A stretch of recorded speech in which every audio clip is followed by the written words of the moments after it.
ராதே கிருஷ்ணா. சுகமகரிஷி மன்வந்திரங்களை வர்ணித்தார். 7வது மன்வந்திரத்தில் பகவான் பலி சக்கரவர்த்தி கிட்ட 3 அடி மண் யாசிச்சு 3 லோகங்களையும் தானமாக பெற போகிறதையும், 8வது மன்வந்திரத்தில் பகவானோட அருளால் இந்திர பதவி பெற்று அனுபவித்து அப்புறம் அத்தனை செல்வங்களையும் துறந்து பகவானோட சாயுஜ்ய பதவி அடைய போகிறதையும் சொன்னார். இதை கேட்ட பரீட்சித், அகில லோகத்துக்கும் நாயகனே பகவான் தான், அவர் ஏன் பலி சக்கரவர்த்தி கிட்ட யாசிக்கணும்னு கேட்க, அதுக்கு மகரிஷி பதில் சொல்லிட்டு வர்றார்.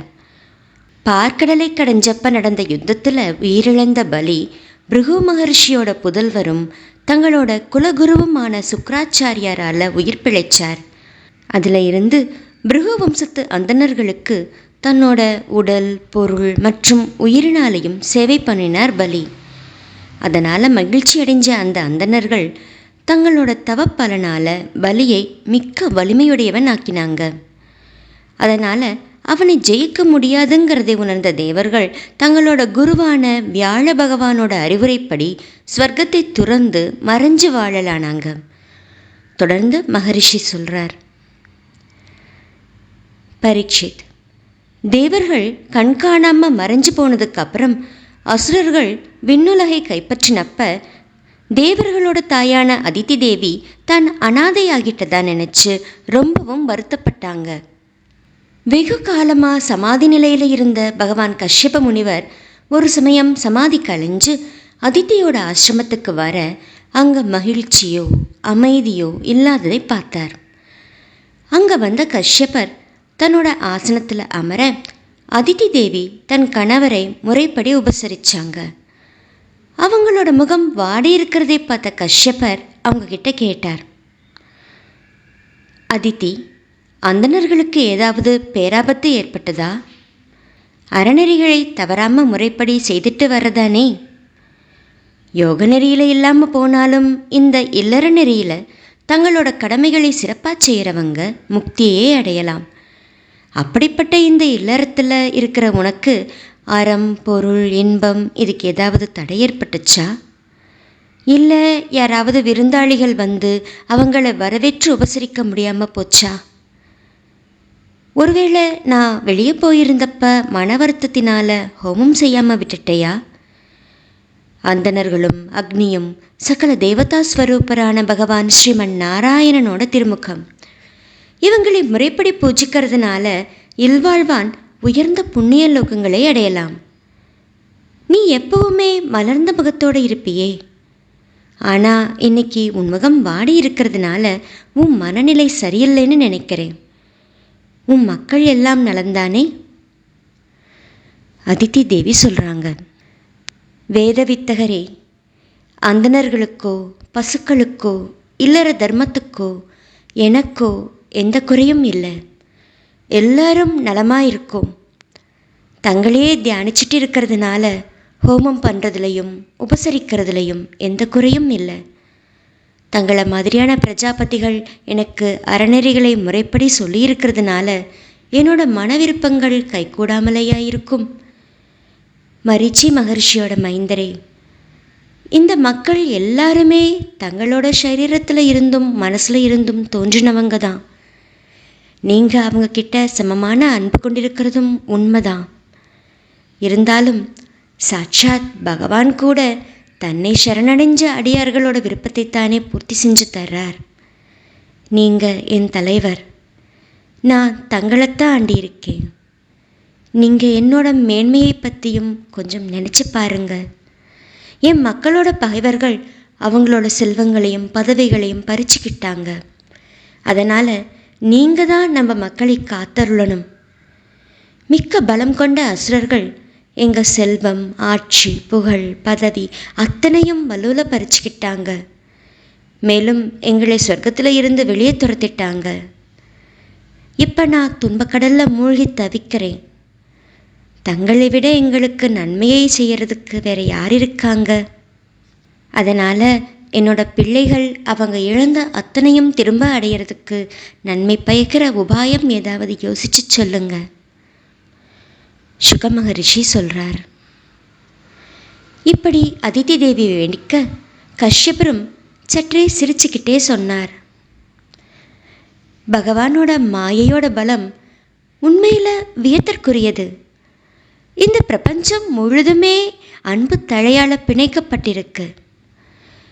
பஞ்சபூதங்களால் ஆன ஜடமான இந்த சரீரம் எங்க? பிரகிருதிக்கு அப்பால் இருக்கிற சைத்தன்யமான ஆன்மா எங்க? யாருக்கு யார் பிள்ளை, யார் கணவன், அவங்களுக்குள்ள என்ன உறவு? அஞ்ஞானமே உறவு முறைக்கு காரணமாகுது. அத்தனை ஜீவராசிகளோட இதய குகையில் குடியிருக்கிற பக்தர்களோட துயர் துடைக்கக்கூடியவனான லோகநாதனான பகவான் ஸ்ரீமன் நாராயணனை ஆராதனை பண்ணு. அடியார்க்கு எளியவனான ஸ்ரீமன் நாராயணன் உன்னோட விருப்பங்களை நிறைவேற்றி தருவார். பகவான் கிட்ட கொண்ட பக்தி எப்பவுமே வீண் போகாது. இதை தவிர வேற சிறந்த உபாயம் எதுவும் இல்லைங்கிறது என்னோட கருத்து. அதிதி தேவி கேட்குறாங்க, பிரம்மத்தை அறிஞ்சவரே, பகவான் என்னோட விருப்பத்தை நிறைவேற்றி கொடுக்கறதுக்காக நான் அவரை எந்த முறையில் ஆராதிக்கணும்? நான் என் குமாரர்களோட பெரும் துன்பத்தை அனுபவிச்சுக்கிட்டு இருக்கேன். அதனால் பகவான் என் விஷயத்தில் விரைவிலேயே மனமகிழ்ச்சி அடைஞ்சு அருள் புரியறதுக்கான வழிமுறையை சொல்லுங்க. கஷ்யப மகரிஷி சொல்கிறார், அதித்தி, முதல்ல ஒரு சமயம் பிள்ளை பேர வேண்டினா பகவான் பிரம்மதேவர்கிட்ட இதைத்தான் கேட்டேன். பகவான் ஸ்ரீமன் நாராயணனை விரைவிலேயே மகிழ்ச்சியடைய செய்கிறதுக்காக எந்த விரதத்தை அவர் எனக்கு சொன்னாரோ அதையே உனக்கு நான் இப்போ சொல்கிறேன்.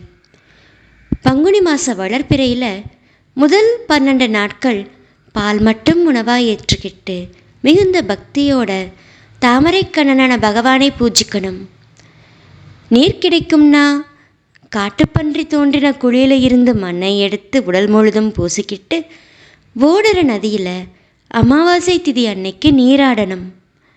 அப்படி மண்ணை எடுக்கிறப்ப, ஹே பூமாதேவியே, ஜீவராசிகள் வசிக்கிறதுக்கு இடம் வேண்டி ஆதிவராக ரூபியான பகவான் ரசாத்தல உலகத்தில் இருந்து உங்களை பெயர்த்து எடுத்துட்டு வந்தார். உங்களுக்கு என்னோட நமஸ்காரங்கள். நீங்கள் தான் என்னோட பாவங்களை முழுதுமாக அழித்தருளணும்னு உச்சரிச்சுக்கிட்டே மண்ணை எடுக்கணும். அப்படி நீராடினதுக்கப்புறம் தன்னோட நித்திய நைமித்திக கடமைகளை முறைப்படி முடித்து அதுக்கப்புறம் அர்ச்சா விக்கிரகம், வேதிகை, சூரியன், கலசத்தில் இருக்கிற தீர்த்தம் அல்லது தன் குருநாதரோட திருமேனி இவற்றில் ஏதாவது ஒன்றில் பகவானை ஒரு மனசோட தியானித்து பூஜை பண்ணணும். அப்புறம் இப்படி தியானிக்கணும், எம் பெருமானே, நீங்கள் என்றென்றைக்கும் இருக்கிறவர், அதனால் சத்ரூபி. ஒளிவடிவினர், அதனால் சித்ரூபி. பரிபூரணர், அதனால் ஆனந்த ரூபி. சரீரத்தில் புகுந்து மறைஞ்சு காணப்படுறதுனால சகல ஜீவரூபி. மறைப்புங்கிறது அற்றவர் நீங்கள், அதனால் நிர்முக்தர். எல்லோராலையும் கொண்டாடப்படுறவர். பகங்கிற சொல்லுக்கான 6 குணங்களும் நிரம்பினவர். அத்தனை ஜீவராசிகளுக்குள்ளேயும் அந்தர்யாமியாக இருக்கிறவர். அதே மாதிரியே அத்தனை ஜீவராசிகளும் உங்களுக்குள்ள நிலவுது. அதனால் தங்களை வாசுதேவன்னு அழைக்கிறாங்க. அத்தனை லோகங்களுக்கும் அதோட காரணபூதருக்கும் ஒரே சாட்சி நீங்கள். இவ்வளவு மகிமை பெற்ற தங்களை வணங்குறேன்.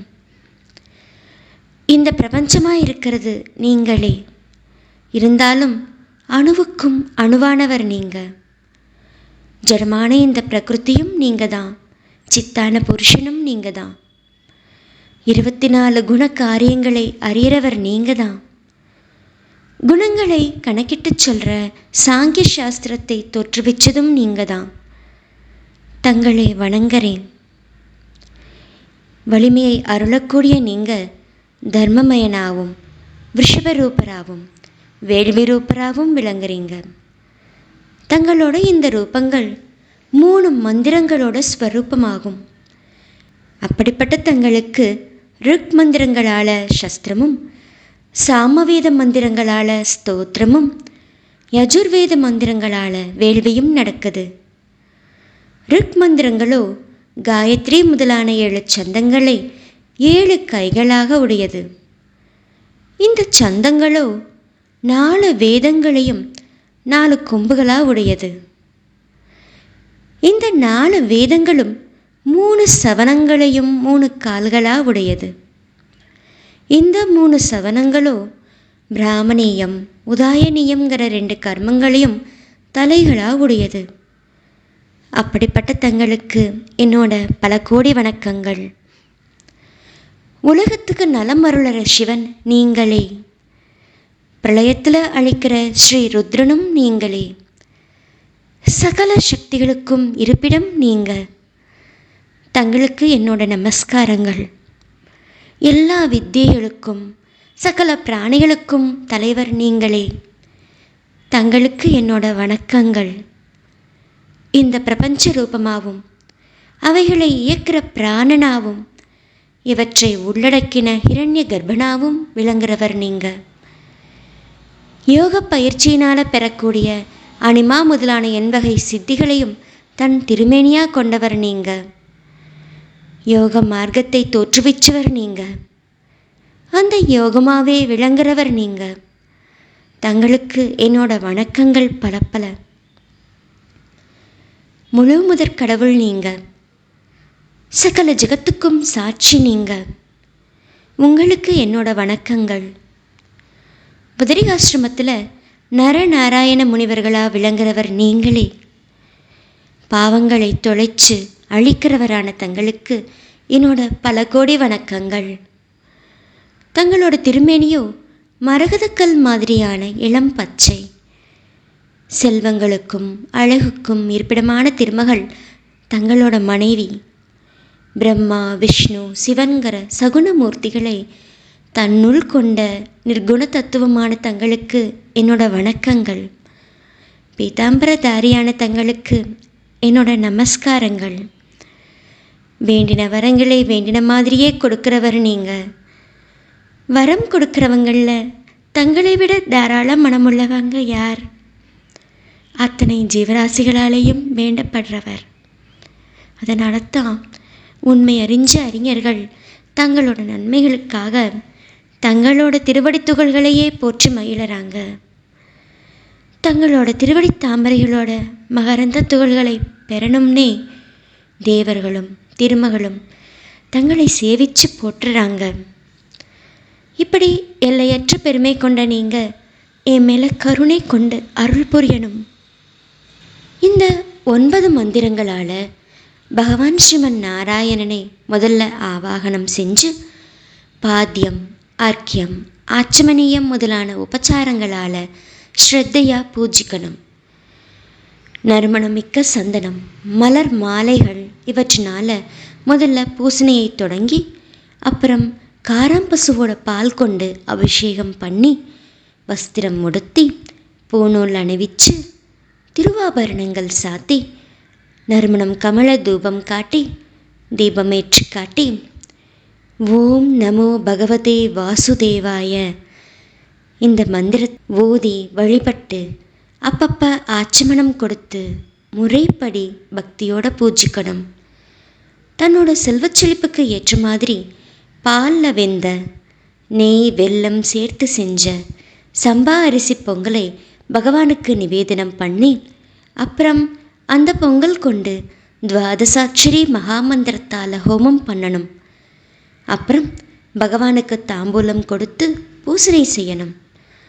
பகவானுக்கு நிவேதனம் செஞ்ச பொங்கலை இறை அடியார்களுக்கு கொடுத்துட்டு தானும் உட்கொள்ளணும். அதுக்கப்புறம் 108 தடவை துவாதசாட்சரி மந்திரத்தை ஜபிக்கணும். துதிகளால் அவரை துதிச்சு போற்றணும். மன நிறைவோட மகிழ்ச்சியோட பிரதட்சிணம் செஞ்சு 8 அங்கங்களும் தரையில் தோய விழுந்து வணங்கணும். பகவானோட நிர்மால்யமான புஷ்பத்தை தலையில் சுடுக்கிட்டு முதல்ல ஆவாகனம் செஞ்ச பகவானை விசர்ஜனம் பண்ணணும். அப்புறம் வசதிக்கு தகுந்த மாதிரி குறைஞ்சது 2 அந்தணர்களுக்காவது பாயசத்தோட போஜனம் செய்விக்கணும். தட்சிணை தாம்பூலங்களால் அந்தணர்களுக்கு மரியாதை பண்ணினதுக்கப்புறம் அவங்க அனுமதியோட சுற்றும் சூழ மிச்சம் மீதி இருக்கிற அன்னத்தை சாப்பிடணும். அன்றைய தினம் பிரம்மச்சரிய விரதத்தை கடைபிடிக்கணும். மறுநாள் விடியற்காலையில் கண் விழித்து நீராடி தூய்மையாக நித்திய கர்மானுஷ்டானங்களை முறைப்படி முடித்து முதல்ல சொன்ன மாதிரியே மன ஒருமைப்பாட்டோட இறைவனை பூஜிக்கணும். இப்படி விரதம் முடிகிற வரைக்கும் தினமும் பகவானுக்கு பாலினால் அபிஷேகம் பண்ணி பூசனை பண்ணணும். பகவானோட பூசனையில் மிகுந்த ஆதரவும் நம்பிக்கையும் கொண்டு பாலை மட்டும் ஆகாரமாக ஏற்றுக்கிட்டு இந்த விரதத்தை செய்யணும். தினமும் அக்னியில் ஹோமம் செஞ்சு அந்தணர்களுக்கு போஜனம் கொடுக்கணும். இப்படி பாலை மட்டும் ஆகாரமாக ஏற்றுக்கிட்டு 12 நாட்கள் பகவானோட பூஜை, ஹோமம், பெரியவங்களுக்கு வந்தனம், அந்தன பெருமக்களுக்கு உண்டி அளித்தல் இதெல்லாம் தினமும் தவறாமல் செய்யணும். பங்குனி மாத வளர்ப்பிறை முதல் நாள் பிரதமை திதியில் இருந்து அந்த மாத வளர்ப்பிறை 13ஆம் நாள் திரையோதசி திதி வரைக்கும் பிரம்மச்சரியம் கடைபிடிச்சு தரையில் படுத்து 3 வேளையும் நீராடி பொய் தவிர்த்து தீயோர் சேர்க்கையை விட்டு சிறிய பெரிய சுக அனுபவங்களை நீக்கி எந்த ஒரு ஜீவனுக்கும் எந்த விதமான துன்பமும் கொடுக்காம பகவானோட பூசணையிலேயே கண்ணும் கருத்துமாக இருக்கணும். 13ஆவது தினத்தில் பூசணை முறையை நன்கு கற்றறிஞ்ச அந்தணர்களை கொண்டு சாஸ்திரத்தில் சொல்லப்பட்டிருக்கிற மாதிரி முறை வழுவாமல் பகவானுக்கு பஞ்சாமிர்தத்தில் அபிஷேகம் செய்விக்கணும். அன்னைக்கு பணம் செலவழிதேங்கிற எண்ணத்தை விட்டு விரிவான முறையில் பகவானோட பூசணையை செய்யணும். பாலில் வெந்த அன்னத்தை கொண்டு கருடாரூடரான பகவான் ஸ்ரீமன் நாராயணனை ஆராதிக்கணும். அப்படி பாலில் வெந்த அன்னத்தை கொண்டு ஒன்றுபட்ட மனசோட பகவானுக்கான ஹோமத்தை செய்யணும். பகவான் மனசு மகிழற மாதிரி அவருக்கு பிடிச்ச ருசியான நெய்வேத்தியத்தை ஆக்கி கொடுக்கணும். அப்புறம் ஆச்சாரியனையும் ரித்விக்குகளையும் வஸ்திரங்கள், ஆபரணங்கள், காராம்பசுக்கள் கொடுத்து மகிழ்ச்சி கொள்ளச் செய்யணும். அவங்களை மகிழ்ச்சியடைய செய்கிறது தான் பகவானோட உண்மையான பூசணைங்கிறதை தெரிஞ்சுக்கோ. விரதத்தை செய்து வைக்கிற ஆச்சாரியன், ரித்விக்குகள் மற்றும் அங்கே வந்திருக்கிற அந்தன பெருமக்கள் எல்லோருக்கும் தன்னோட சக்திக்கு ஏற்ற மாதிரி நல்ல ருசியுள்ள சாத்வீகமான ஆகாரம் கொடுத்து மரியாதை செலுத்தணும். ஆச்சாரியனுக்கும் மற்ற ரித்விக்குகளுக்கும் அவங்களோட தகுதிக்கு தகுந்த மாதிரி தட்சிணை கொடுக்கணும். சண்டாளனே ஆனாலும் அங்கே வந்துட்டா அவங்களுக்கும் நல்ல உணவு கொடுத்து மகிழ்விக்கணும். அவங்க சாப்பிட்றப்ப இதனால் இல்லையா பகவான் மகிழ்ச்சி அடைகிறாருன்னு மனசார நினச்சி மகிழ்ச்சி அடைஞ்சு அப்புறம் உற்றார் உறவினர்களோட தானும் உணவருந்தணும். தினமும் நர்த்தனம், வாத்தியம், பாட்டு, பகவானோட துதிகள், நன்மை கொடுக்கிற வேத மந்திரங்கள், பகவானோட திருக்கல்யாண குணங்களையும் திருவிளையாடல்களையும் விளக்கிற கதைகளை வாயினால் பாடி மனசினால் சிந்திக்கணும். பகவானுக்கு ரொம்பவும் மகிழ்ச்சியை தரக்கூடியதான பயோவிரதம்ங்கிற இந்த விரதத்தை பிரம்மதேவர் எனக்கு சொன்னார். அதை அப்படியே உனக்கு சொல்லியிருக்கேன். நீயும் பொறி புலன்களை அடக்கி தூய்மையான உள்ளத்தோட முழு ஈடுபாட்டோட பகவானை குறித்து இந்த விரதத்தை முறைப்படி செய். இந்த விரதம் பகவானை மகிழ்விக்கக்கூடியது. இதுவே அத்தனை வேள்விகளும் ஆகும். இதுவே அத்தனை விரதங்களும் ஆகும். தவங்கிற கனியோட ரசம் இது. தானங்களில் உயர்ந்ததும் இதுவே. எதை செய்யறதுனால பகவான் மகிழ்ச்சி அடைவாரோ அதுதான் உண்மையான கடமை. அதுதான் உத்தமமான மன அடக்கம். அதுதான் உண்மையான தபமும் தானமும் விரதமும் வேள்வியும். அதனால் பொறிப்புலன்களை அடக்கி மிகுந்த ஈடுபாட்டோட இந்த விரதத்தை செய். அதனால் பகவான் விரைவிலேயே மகிழ்ச்சி அடைஞ்சு உன்னோட விருப்பத்தை நிறைவேற்றி அருளுவார். ஸ்ரீமத் பாகவத மகாபுராணம் 8வது ஸ்கந்தத்தில் 16வது அத்தியாயம் முற்றிற்று. சர்வம் கிருஷ்ணார்ப்பணம்.